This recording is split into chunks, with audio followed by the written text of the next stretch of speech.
What's up mga ka-Big Bites? NBA trade approved na, nautakan ang Rockets.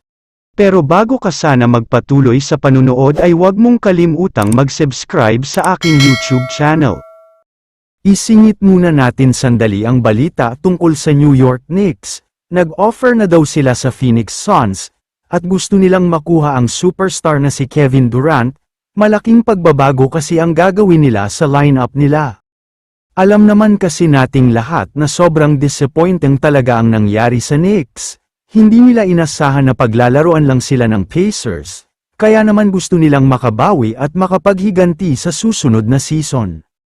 Bubuo nga daw sila ng isang super team next season, at posibleng mawawala na sina Karl Anthony Towns at Jalen Brunson, mapapalitan ng ibang breed ng superstar dahil magkakaroon din ng bagong sistema. Samantala, lumipat na tayo sa balita tungkol sa Los Angeles Lakers. Sobrang kailangan daw nila ng additional big man, dahil nga para may katandem na sina LeBron James at Luka Doncic, iba pa rin daw kasi kapag may legit center.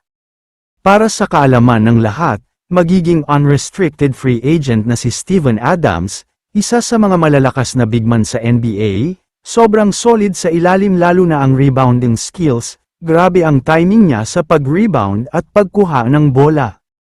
Kaya naman ayon sa mga reports, susubukan daw ni Adams ang UFA o Unrestricted Free Agency, ibig sabihin ay pwede siyang pumunta at lumipat sa kahit anong team, hindi na kailangan pang humingi ng permission sa Rockets.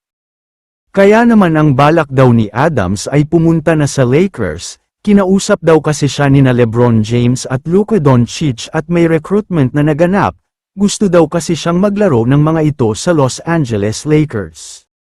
Gusto daw sana ng Rockets na bigyan siya ng panibagong kontrata, pero mukhang ayaw na nga daw niyang magstay pa sa Houston, mukhang naunahan na nga sila ng Lakers dahil nagkaroon na daw ang agreement ang mga ito.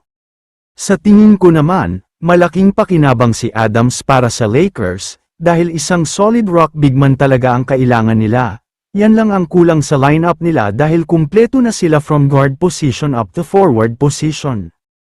Kaya sa tingin ko ay isa talaga sila sa may napakalaking chance na mag-champion next season. Mukhang ito na din ang hinihintay ng lahat na retirement ni LeBron James kung saan makakakuha pa siya ng kampyonato bago mag-retire. Kaya naman kung kayo ang tatanungin, ano ang masasabi nyo sa balitang ito? I-comment mo naman ang opinyon mo tungkol sa tanong na ito. Dito na muna nagtatapos ang video na ito. Maraming salamat sa panunood mga ka-Big Bites. God bless sa inyong lahat.